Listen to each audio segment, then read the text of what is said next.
বাংলাদেশের 11তম প্রধানমন্ত্রী হিসেবে দায়িত্ব গ্রহণ করায় বিএনপি চেয়ারম্যান তারেক রহমানকে অভিনন্দন জানিয়েছেন মার্কিন প্রেসিডেন্ট ডোনাল্ড ট্রাম্প।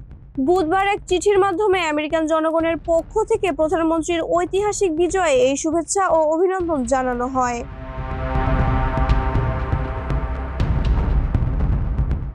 চিঠিতে ট্রাম্প জানিয়েছেন, যুক্তরাষ্ট্র ও বাংলাদেশের অংশীদারিত্ব পারস্পরিক সম্মান এবং মুক্ত ও উন্মুক্ত ইন্দো প্যাসিফিক অঞ্চলে শক্তিশালী ও সার্বভৌম রাষ্ট্রগুলোর সমৃদ্ধি নিশ্চিত করার যৌথ স্বার্থের ভিত্তিতে গড়ে উঠেছে।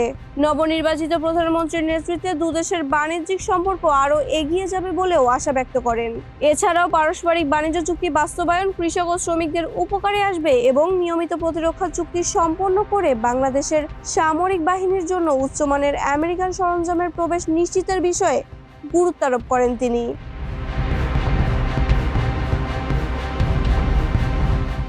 যুক্তরাষ্ট্র ও বাংলাদেশের সম্পর্ক যে কোনো সময়ের চেয়ে শক্তিশালী করার প্রত্যয় জানিয়ে চিঠির শেষে ডোনাল্ড ট্রাম্প বাংলাদেশে নিযুক্ত মার্কিন রাষ্ট্রদূতের প্রতি পূর্ণ আস্থার কথা জানান।